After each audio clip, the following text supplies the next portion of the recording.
the third collection in the Swift language.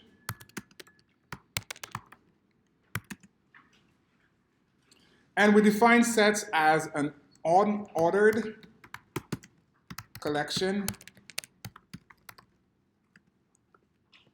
whose elements are unique.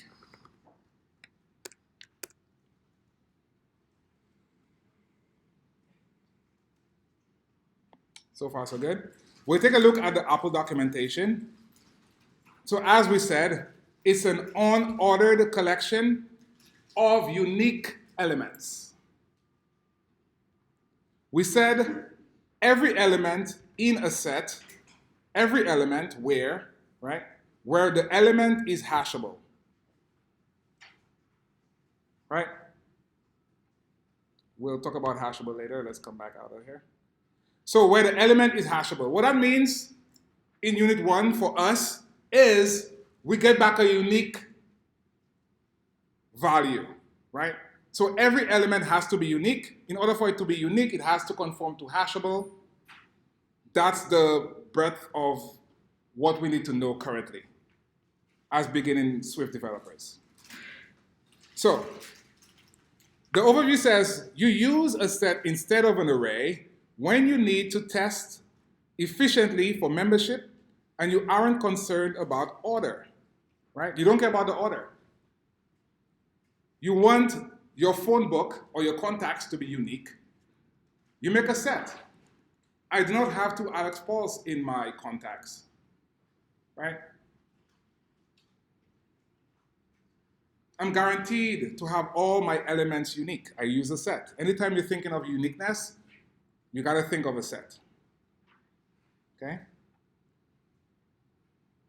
Here we have a set of ingredients. We have cocoa beans, sugar, cocoa butter, and salt. Right? To access a set, we cannot index into it. Same as a dictionary. Why can't we index? A good answer would be because it's unordered. Right?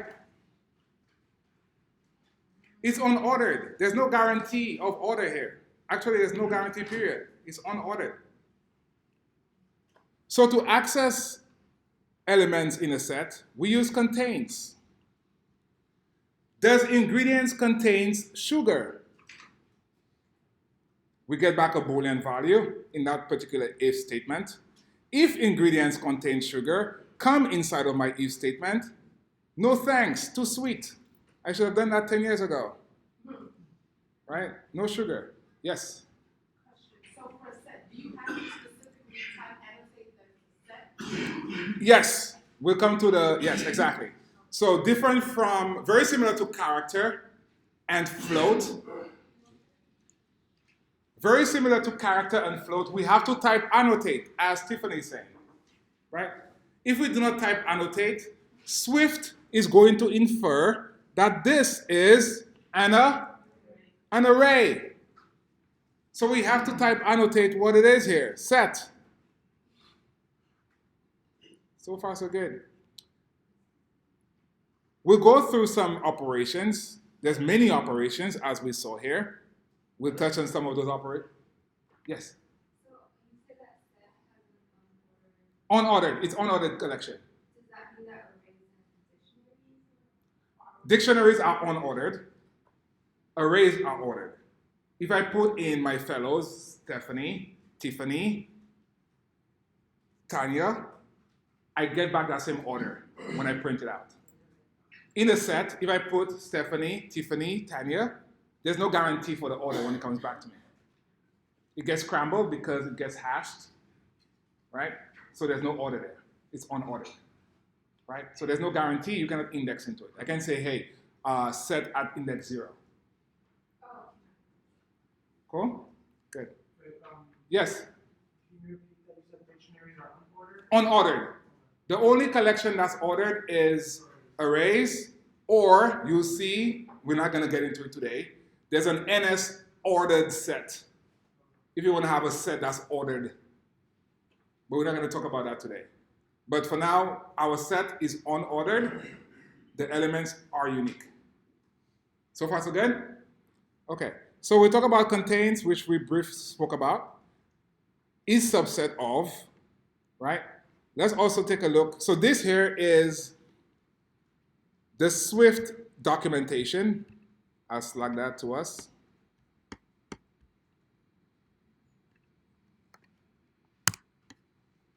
And we'll also take a look at the collections documentation in the language guide. We'll overview especially the parts where we have a diagram showing the different sets, operations, right? There's 4 fundamental set operations at our disposal.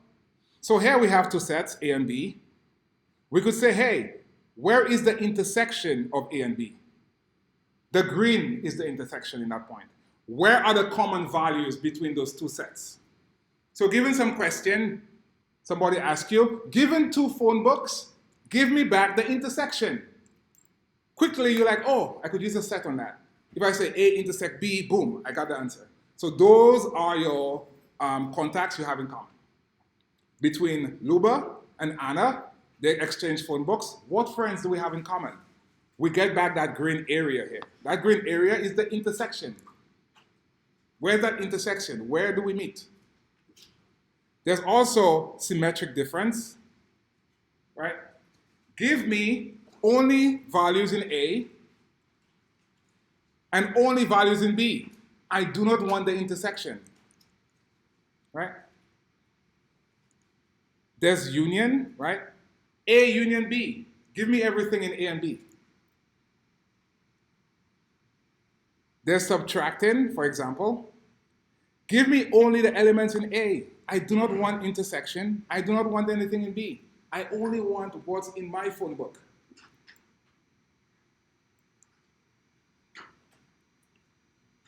A next diagram that's very important here is membership. Is B here a subset of A? It clearly is. We have a statement for that. Is a strict subset, right? Is B a strict subset of A? Right? We could also say, is one set equal to another set? Is A a superset of B? That means, is A the parent of B? In that case, it clearly is, because B here is a subset, so the superset is A. Awesome. So now let's go to Playgrounds and do some coding here. So we'll start off by creating and populating a set, initializing and populating a set.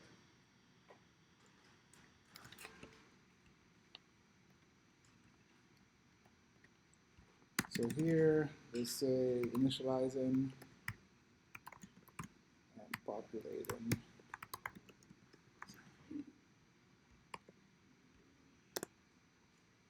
Great. So I'll start out by saying account numbers.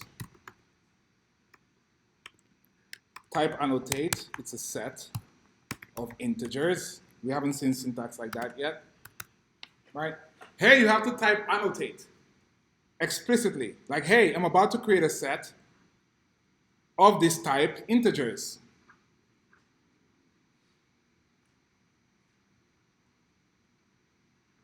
So this is one way to initialize a set. Here we have a set of account numbers. It's empty, doesn't have any values. The same operations we could perform on a dictionary. As far as count, we could count a set. We could see if a set is empty. All those properties and methods are coming from the collection protocol. So remember, we have 3 collections so far. We have arrays, we have sets, and we have dictionaries. They're all collections. They all conform to collection protocol.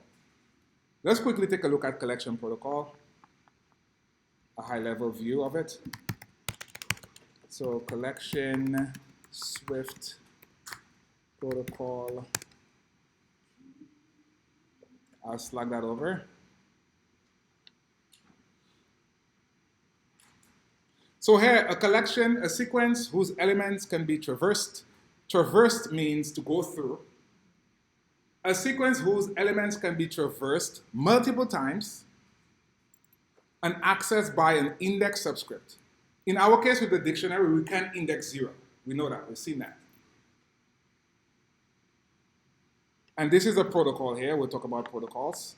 They give us an example here of a string. Right? A string is also a collection. What's a string? A collection of characters. We could traverse through that. You could count. If it's a collection, you could count on it. Right? If we scroll down here, traversing a collection. So anytime you hear of a collection, you know you could count. That's the point here. If I have a collection, I could count. I could see if it's empty. I could get the first value. So those are being shared, right? I have a protocol. I have some sort of protocol that I adhere to. It gives me those methods and those properties. We'll get more into protocols, but this is a brief intro into what a collection looks like. I said I was going to slack out collection.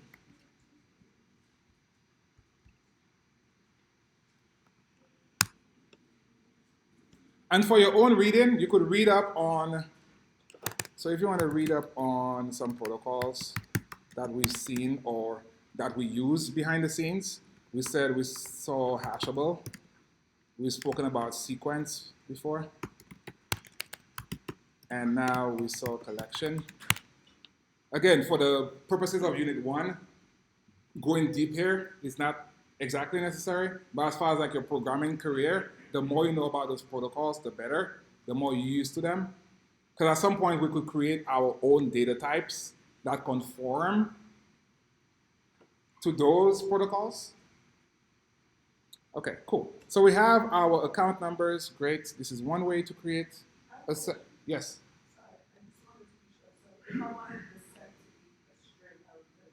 Yeah, you would put string in here. Sorry. Oh yeah, so let's go over it. So this is new syntax we haven't seen yet. So here we're creating a variable, it's called account numbers. We type annotating it using the colon. We're saying it's a set explicitly, we have to, same as character and float. And here we're using angle bracket. Those are called angle brackets. And inside the angle bracket, we specify the type of elements our set will have. Yes, sir. Yes. The compiler can infer it's a set. So only for sets. Only for sets.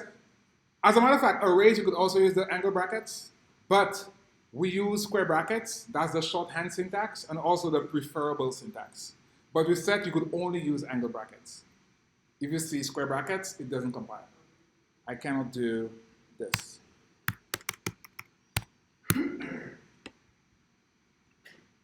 Right? It's already complaining, saying array types are not written. It's just like yelling at me, like, dude. Right? So for sets, angle brackets.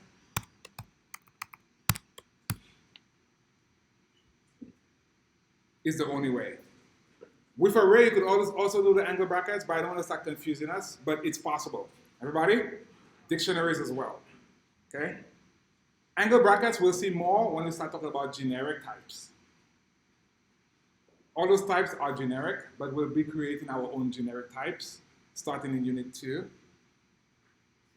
Okay, cool. So we saw one way to create a set. Let's create an account number again.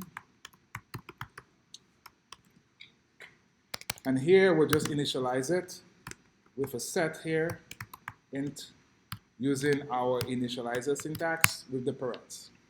So the first one, we use type annotation. The second one, we use initialization syntax. So this here uses type annotation, and this here uses set initialization. Yes?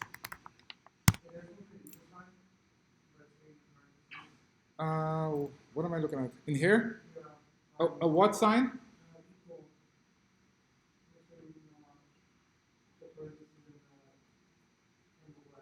This guy here, or which line are you talking about? Number 12. Note that there's equal sign here. Right? Okay. Was there a different question? You good? Okay. So here we have two sets, two different ways of initializing them. Let's go ahead and do a third way because we just love different ways of doing things. Here we'll do account numbers 3.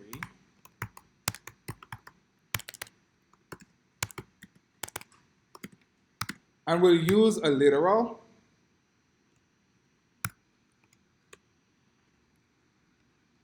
We need to say what the thing is. Let me show you first, actually, if you don't specify what type it is. So let's just create some numbers here, random numbers. If you're lucky, they'll be non-unique. But and then we'll really see what the set gives us. Okay, so here, what type is account numbers? It's an array, right? Do we see that? So if we want to tell the compiler, hey, we want to create a set of integers, we need to let it know what we're doing, our intention. So here, I could say set int.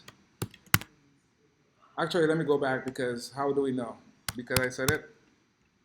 So if you option click on account numbers, what type is it here? Right? Array of integers, correct? So this is not what we're after. We're after making it a set of integers. And now if we option click, we see we have a set of integers.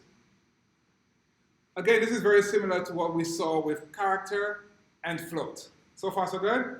Where we had a string, C. The compiler infers it's a string. So we have to go ahead and type annotate it explicitly to be like, hey, I want a character. Yes, sir. I didn't put the integers for the last one and still infer that it's a set of integers. Like if you take out the. You take all that out? If you just put set, coded. Like this. Yeah, like that. Yeah, we saw that in the documentation, right? It also works, right? But you have to specify it's a set. Okay. Cool. So let's keep going here using. Isn't that the same as the first one? Which one? This one? Well, the first one is empty, right? Yeah. But it's the same technically, but here we have a literal. The first one was empty. But the first one is empty because the assumption is that when it's used, it's still going to be empty. Later, Whereas the second one. we initialize it with a literal set or literal numbers. Yeah. Yes, sir. Line 14. Remove that. It's going to still type infer it as a set of integers. No, it's not optional here. There's no optional there. Yeah. But we could have an optional set, yes. Okay, cool. So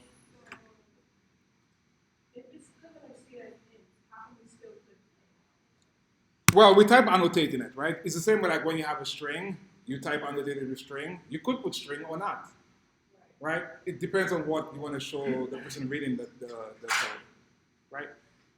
And in a situation like this, right? Uh-huh. You wouldn't put, in order for. In a situation like that, you can remove this. This is perfectly fine. No, I mean like with that array regardless. In an array, Mhm. we usually always have the same type. The same type. This is the same types. Those are all integers. Right, but I'm saying we usually always have the same. If we wanted to add a string, we can't add a string into Then you would have to have a set of any. any. Yeah. Because like in an array, let's see what the array looks like, right? So we could have an array here, call it mixed array. I think that's what you're saying, right? So you could have this, you could have TIFF here, you could have false, right? If you compile it, right, you need to type annotated because you'll get a compiler error. Because here the compiler is confused, like what are you trying to tell me? So you need to explicitly say it's an array of type any. Now the compiler is happy, right? right? If at this point you want to go through this for loop, you have to identify, am I looking at an integer, or am I looking at a string, or am I looking at a Boolean value, right? This is now a heterogeneous array, right? I'm sorry? No, but as we see more things in Swift, again, this is not the way you want to write Swift code, by the way, right? You want to specify a type of string, right? If you have a mixed array getting from some server or whatever, you make it an any. The more we go into different units and structures, the more we'll see different ways to do things. Cool? Okay. Cool? Everybody? Okay. We saw that on Friday with the tuple, actually. Somebody got an error with a tuple where they had a heterogeneous array because the tuple names were different. So if you made it any, it would work because the types itself are different. Okay. All right, cool. So this is good, this is good. Yes, sir? I know that as a collection, you can iterate through it. I mean, you can iterate through it for a loop and count and copy. But like, can you add things to a set? Yes. We haven't gone to that yet. Yes, yes, yes. You should be able to add, remove all the functions. Is it like the same way as an array? Different name. Okay. We'll come to that. So now we doing initialization here. Whoa, initializing. We saw different ways here. I'll keep that for now. We'll just say heterogeneous array.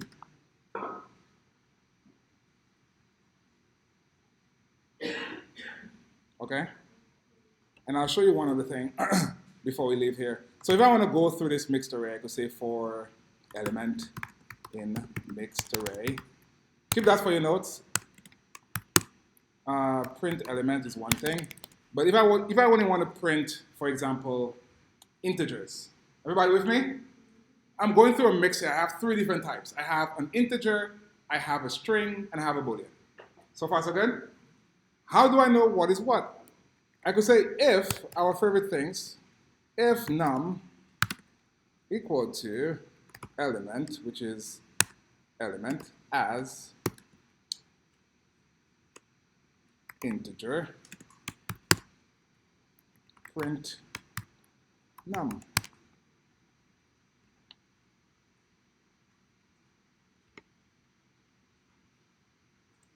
Right? So let's walk through that code. Since we saw optionals yesterday, we could talk about what that does. So it comes through my for loop. Again, this is a collection. We agree? Do we agree that's a collection? It's an array. On any collection array, you could say for element in whatever the collection name is. Do we agree? Right now, I want to inspect what I'm looking at. I have an array of type any. I have an array of type any. I'm only interested in types that's integers. So here I'm using what's known as typecasting, right? Or optional casting in this case here. So typecasting.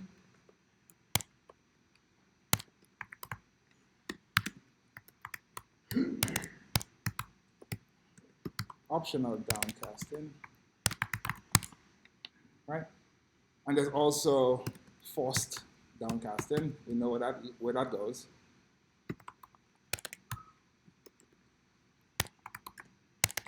So forced downcasting is as bang here, and optional downcasting, which most likely you want to do, is as question mark, which is this part. But if you bang here, what's going to happen? Why? Adam, you said crash, right? You said crash? In my head. Right? So you want to use as question mark here. Be careful, guys. So here, if it's an integer, it comes in here, it optionally unwraps it, it puts it in num, as we've seen before, and now I could just print my num, which is for 45,253, which is here. You could do the same for string, You could do the same for bool. Let's just do it, and then we'll end that particular segment here. So here, if let some string equal to element as string. So this gives us a string. We could just print string is string here. And over here, we'll print num is num.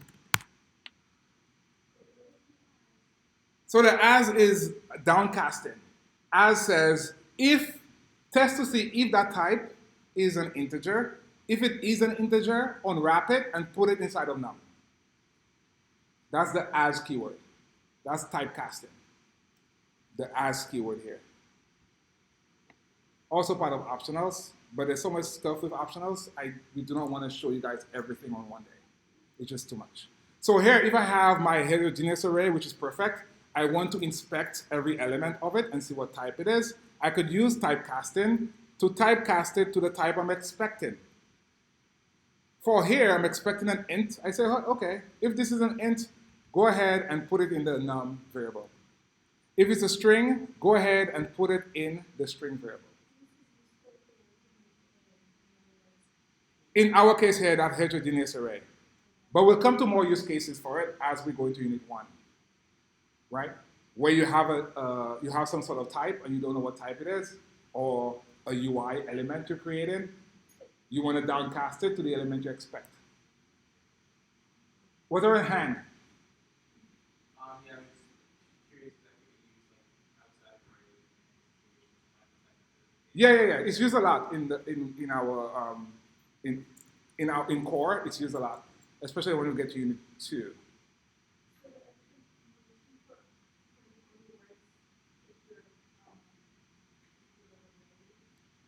The exclamation point. I'm not going to show the exclamation actually. I'll keep that for later. I want us to just stay focused on this one because again, that's like new. We've seen something different. But the exclamation will just bang it, force it to that type. If it's not that type, it will crash. But the question mark protects us from ourselves. Cool? All right, let's see the third one. You guys want to type out the third one? We have a Boolean. Go ahead and type out the Boolean.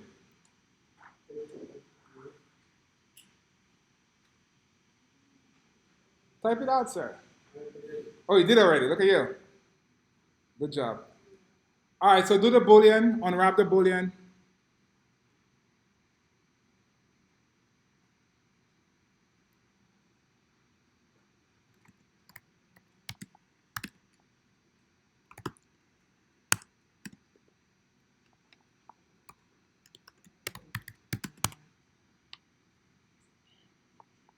So Steph, this is what that would look like, right? So if we force unwrap it here, we're saying it's definitely a Boolean. We force unwrap it, we run it,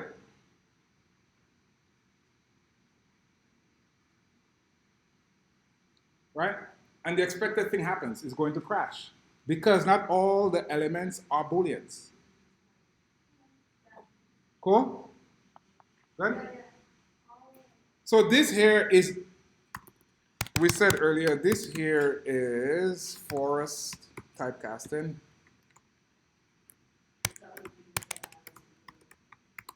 The answer to the question with the exclamation. So exclamation is always force, right? You're forcing something. Like, I know it's a Boolean. Give me the Boolean. But somebody else changes your code. What's that? The question mark Is optional. Optional downcasting. Exactly. But they're both called typecasting. Right? So again, there's situations where you want it to crash because you guarantee that this type should be the type. But most likely you want to use as question mark. Optionally unwrap it. Yes, exactly. So the first element is what? So the first time it just crashes right there, boom, right? So, but if they're all Booleans, this is gonna work. No. I'm saying if all three elements are Booleans, then our 25 line is gonna work. But now we need to fix this because we know this is going to crash. So if I will do optional typecasting, and I will say this. Again, the language is it's a huge language. To show us everything on one day and to expect us to know the use cases is not possible. So here, let's keep going. So print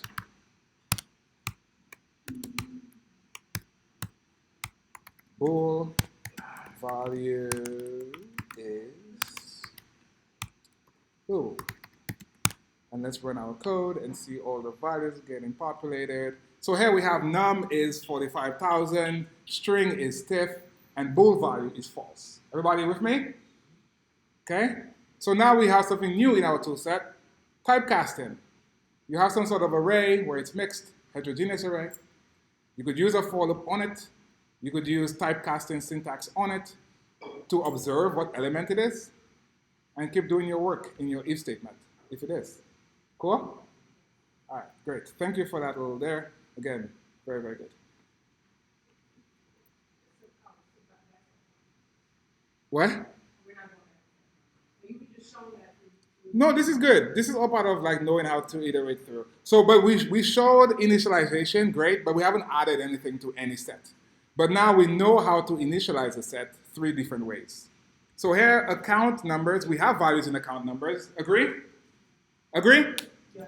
Wait, so what's that last? Which last one? On top of the account numbers. You said The first one is type annotation the second one is using set initialization. The third one is literal. Yeah. Yeah, you could say that if you want to. Yeah. So using literal array, literal string. Using a literal collection. That's fine there. Okay, so let's go. This is good. Let us go to accessing values. Get a new header and paste it down here. Accessing values in a set. Accessing values in the set. Great. So we have our account numbers. We know that has values, but let's test out for emptiness. So we could use is empty on our first account numbers. If account numbers is empty, then just print out account numbers is empty. So let's run that code. All right, account numbers is empty. We agree. That's the first one we created. So far, so good. And now we could say, we could use count. Again, you could use count on any collection. I could say print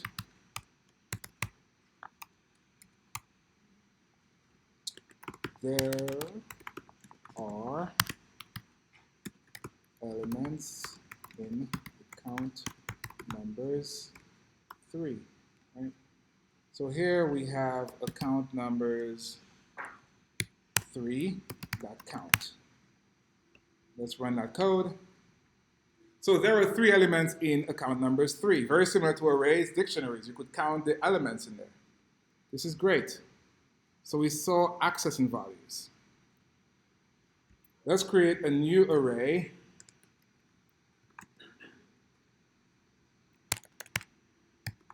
Call it colors. Did I say array? Set. Actually, let's create an array. So create an array here of colors, blue, white, red, yellow. We agree this is an array, correct? Do we agree? Okay, so option click on it. We agree it's an array of strings. You could also convert an array to a set. So you do set open parens here. So set open parens, and close parents at the end of the array. And now if you option click on colors, what do you get back? A set of strings, correct? So far so good. Hold on, way back. So what did we do? We started out with an array. We started out with an array. We started out with an array, and we said, hey, I want to convert that array to a set. So far so good. Compiler. Right, so that's the syntax. So here we're converting. Yes, sir.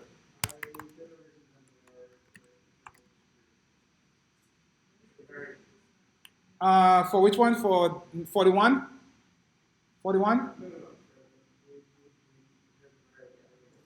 For this one?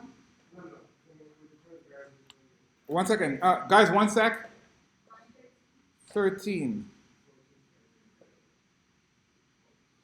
Line 14 looks like this. We started out with account numbers 3, type annotated it to set of integers, and we put some integers in there, some random values. Cool. So colors we have here. Okay, great. I want to add one more color. So after yellow, we put in white. Right? So we have blue, white, red, yellow, white, correct? How many elements does colors have? 4, 5,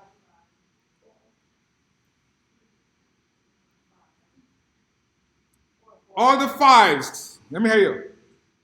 4. All the fours. Let me hear you. 4. Okay, there's some people in the middle, right? All right. Let's count. How many elements? 1. What do we know about sets? Exactly. So that set takes the array, it goes through the values, it doesn't add any duplicates. Right? It doesn't add any duplicates. So right now, colors won't have white twice. Okay? Let's print out colors. So print colors. Right? So if you see colors, we have white, blue, red, and yellow. So we see many things from that print statement. We confirm it's unique. Everybody agree? We should have 4 elements. What else did we confirm? Look at the ordering. It's unordered. So we just confirmed the theory behind what a set is. It's unordered. Every time you run this, the order is going to change. Because the algorithm, that hash value is different every time. Right? So here, converting array to a set, right, removes any duplicates from the array. Since elements in a set has to be unique.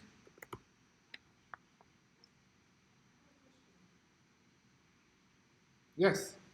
For the first one, right? So I'm just going to print out the first one. It prints out like what the earlier experiment, it prints out the integer. It doesn't print out the string or the boolean. How can it print out the integer? I have the integer on my screen, I have the string, and I have the boolean. So double check your string interpolation. No, you know what it is? It prints out, but I didn't put anything beforehand. I just said The string. Got it, got it.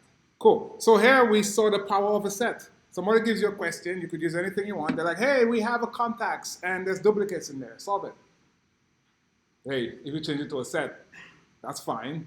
Unless they're like, oh, you can use a set, do something else. So that would be perfect, right? Use the set, it gets rid of the duplicates. Everybody with me? Very good. Cool. So let's move to contains. What if you want to know how many, what? what if you want to know how many there were, you just both use the set and you use Run that by me again. How many, if you want to know, like let's say you want to know how many the array has? whites are like, let's say it's like a class and the kids are choosing their favorite colors, and then we have how many like whatever, however many students there are, they all did their favorite colors, and we take all of So you could do the count of the array right. versus the count of the set, Okay, so you just want me to say. and see the difference.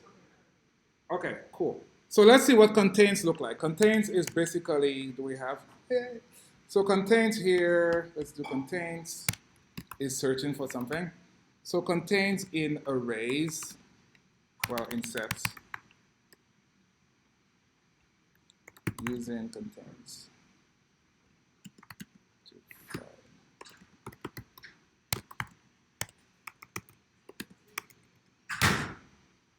Okay, great.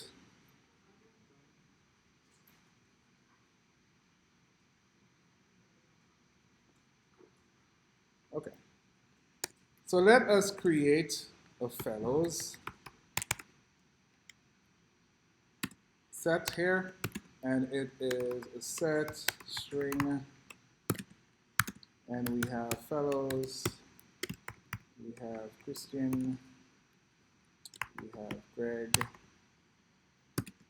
we have Matri,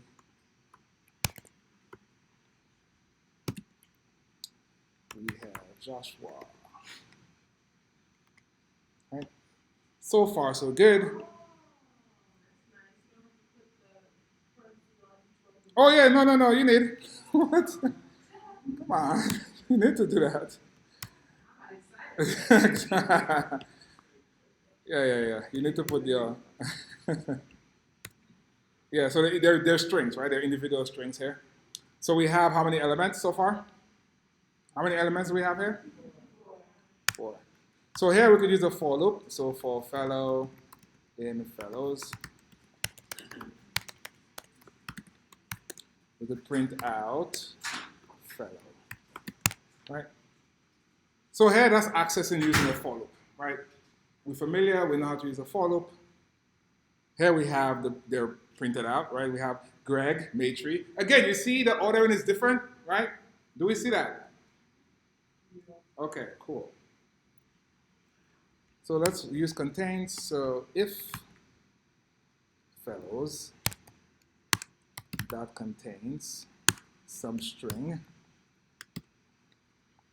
Christina.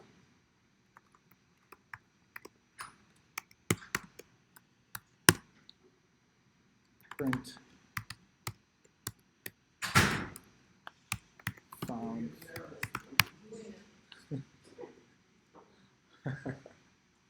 Well, the point is we're not going to find Christian, right? Because Christian is here, right? Do we agree? Okay, so here we could search for a fellow. Again, we can't use indexing. Like I can't say fellows. I can't say fellows at index 0, right?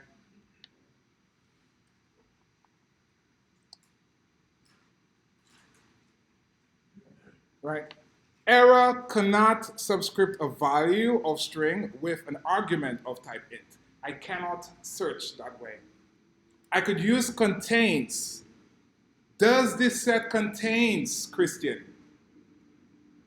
It returns us a Boolean value. So this whole statement here evaluates to true or false. Right? Contains, the function contains, returns a Boolean value. You option click on contains, it shows you.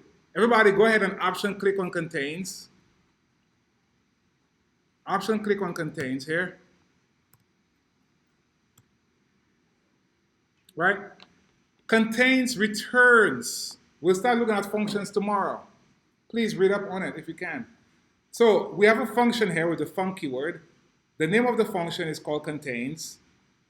We do not care about the variable name here or the parameter name. We pass it a string. In that case, we pass it Christian. It returns us, using the arrow here, that syntax, some Boolean value. Could be true or false. And if you see the complexity down here, do we see the complexity? Where it says complexity on my screen. Big O of 1, constant. Right? I do that operation, it's constant time because the elements are unique. An array is not constant time, right? An array needs to go through each value. It's linear. On an array, it's big O of n. It goes through every element. But in a set, it's constant. Constant means instantly, right? The runtime is insignificant. But linear, you have a million elements. You have to go through each element until you get to that element you're looking for. Worst case scenario, you have to go through all of the million elements. But constant means get me Cameron. I get Cameron right away. I don't have to go through the entire set. I'm talking about big O1 here. I'm just initializing or getting us on board with where we're going with complexity and runtime. Runtime is how quickly can you find something, right? The complexity here means runtime. How quickly can I find something? And if you see big O like this, we'll talk about big O in unit 2, right? But if you see the O here, O means big O notation. What's the complexity of that algorithm? And that particular one, it shows us 1. 1 here is a constant time, instantly, like indexing 0. There's no search. Cool? I'm not going through the elements. Either I find it or I didn't. That's because it's a set, and the elements of a set are hashed elements, they're unique elements. So I know exactly what hash I'm looking for. Cool? Again, we'll talk more about that, but it's good to talk about it now. So there's a big difference between contains in an array and contains in a set. Okay? In a set, it's constant time, it's faster. In an array, it goes through the entire array. Everybody with me? So it's slower, basically. Set, faster, array, slower, using contains. Excellent. Okay. No, ask a question. We have 10 more minutes. We're going to stop at 1:15.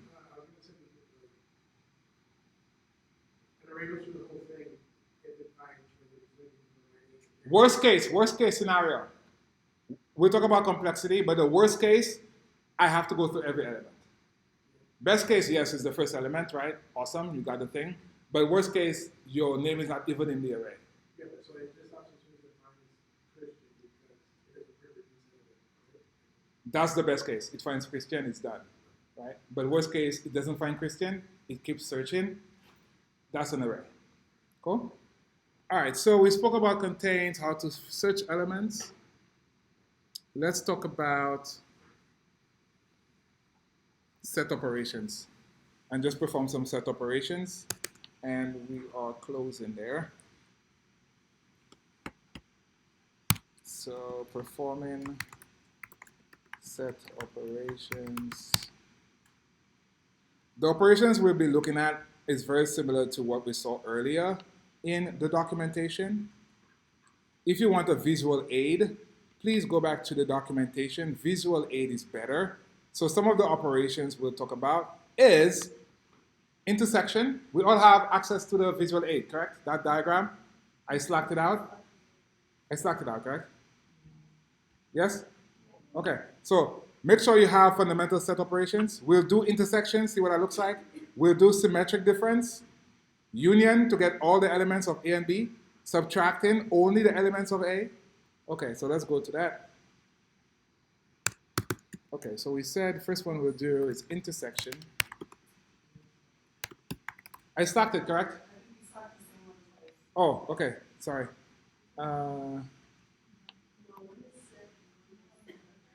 We have it or not? Okay. Okay, I slacked it. I slacked it. Okay, so intersection. We'll look at symmetric difference.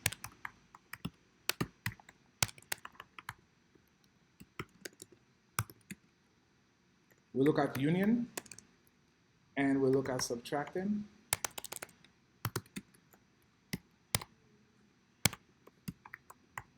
Cool. So let's create two sets in order to actually perform those operations. We'll create some set called A. It's a set of integers. 1, 2, 3, 4, 5. 6. And we'll create a second set, call it B, also a set here of integers, and we assign it 5, 6, 7, and 8. So far, so good. Now let's use intersection, right? What does intersection get us again? The overlap, right? So in that case, what should we get back? 5 and 6, right? Everybody sees that? Right? So you have two sets, you perform an intersection on it. What you get back is the commonality between those two sets, the overlap. Right? So let's create some variable here, constant call intersection. And here we have A, intersection, B,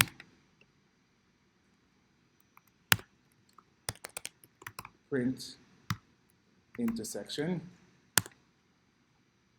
If we run our code, we get back 6 and 5, right? Again, there's no order. Everybody agree? Do we agree? They're unordered. We get back the two values, 5 and 6, but they're just not ordered. Do we see that? If you want them to be ordered, you could sort any collection here with that sorted. So on the end of our statement, we put that sorted. It will sort it ascending order from smallest to largest. And if we were to print again, we'll get 5 and 6. Oh, so once you put sorted, it automatically goes from that. Smallest to, yes. So ascending is the technical term. Right, so here it is ascending. Ascending. It's And if you wanted the opposite, you have to. reversed. We showed that yesterday, but just put that reversed on the sorted. Oh. Yeah. Ascending is the default order. We're getting there. We're getting there, Kelby. I see you. Ascending is the default order of sorted. Cool? So that's intersection. Very similarly, we could say symmetric difference.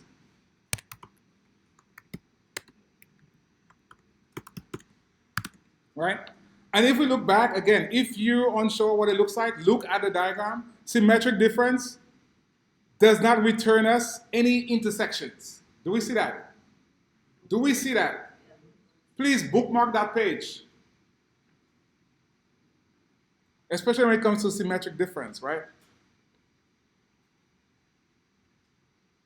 Okay, so let's see symmetric difference. What does, so far, what do you think it returns on our numbers? Okay, so let's do that and go ahead and print it out. Print. While I'm doing it, you could continue the rest because it's basically just saying A dot the thing B, and it will get you what you're looking for. So symmetric difference here, if we run it, well, we should just sort it, actually. Sort it. Right? Let's run it again. So no intersections, right? So 1, 2, 3, 4, 7, 8. It doesn't get us 5 and 6. 5 and 6 is an intersection. Remove the intersection. Maybe rename it differently. Remove intersection, right? Symmetric difference, right? Okay, so this is what we get back here. You can put some notes for yourself here, like this, comment.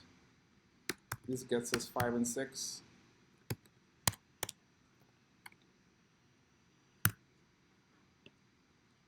Union, subtracting. So let's do union and subtracting.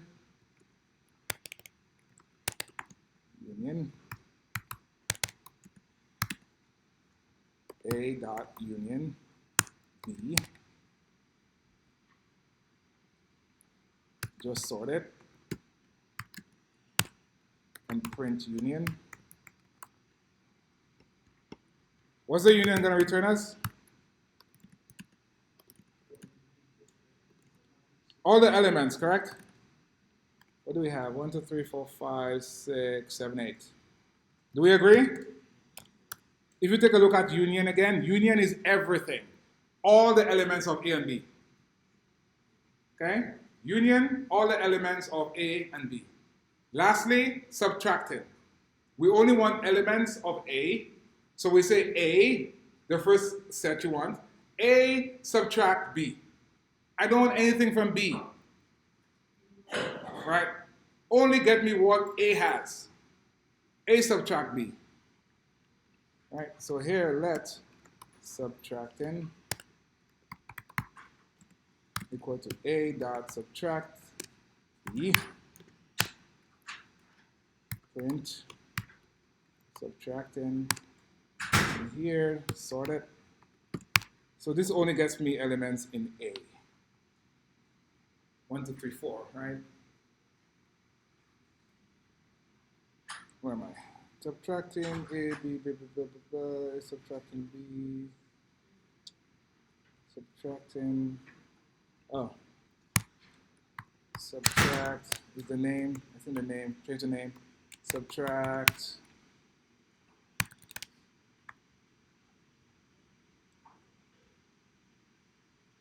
stop and start again.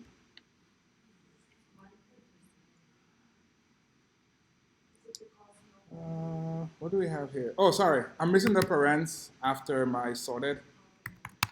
Sorry. So we are missing the parens, so it wasn't calling the function, right? We'll get into functions tomorrow, but if you don't have the parens, you're not calling the function. So we need to call the function explicitly, and now we should get back 1, 2, 3, 4. Right? So now we have 1, 2, 3, 4. Okay? Yeah, you could do the opposite if you want 4, 3, 2, 1, right? By reversing it. So here we've shown the fundamental operations on a set. We saw intersection, symmetric difference, union, and subtracting. Right? And if you come across any question in your lab that talks about joint or subset, take a look at set membership and equality here, please. Do we all have access to that? Yes. So there's other operations you could do on a set, right? You could do, hey, is B a subset of A? Right? Is B a subset of A? For example, in the Swift documentation, we have, can we all see in the back? Can we all see in the back? So we have house animals. Do we see house animals here? Do we see house animals? It's emojis, right? It's a set of strings. So we have a dog, we have a cat, right? We go here, we ask, is house animals a subset of farm animals, right? Is house animals here a subset of farm animals? What that means is house animals a child, right? A subset, a child. So here, house animals would represent B. Everybody with me? So house animals would be B. Is B a subset of A? True or false? True, right? This would return true here. Do we see it? Right? Same thing. Is farm animals a superset? Meaning the parent. Is farm animals here the parent of house animals? Take a look at it. There's a dog, there's a cat. Right? It fits in there. And lastly, disjoint. Disjoint means absolutely not part of it. So here is saying, is farm animals, right? Farm animals here. Disjoint from city animals. If you look at city animals, you have a bird and you have a rat or mice. Is that part of farm animals? No, it's disjoint. It returns true. I'm not part of it at all. So sets are powerful, right? There are some powerful operations there. That, that is joint. Return me true or false. So that gives us a visual representation of what a subset is. B is a subset of A, right? And we could just put those into playgrounds and see the output, right? As a matter of fact, we could actually copy that entire thing and put it into our playgrounds and test it out. The language guide is awesome. You could just copy the code, test it out, see how it works, play with it. So copy that code, go into your playgrounds, paste it in, and run it. Look at that, right? So house animals is a subset of farm animals because house animals, dog and cat here, is part of farm animals. We have a dog and we have a cat. It is a subset. Subset is this thing part of something else? Everybody with me? Everybody with me? Cool. So we have all the basic knowledge we need to go play with sets, go work with sets. Awesome. Cool. So that's the end of this.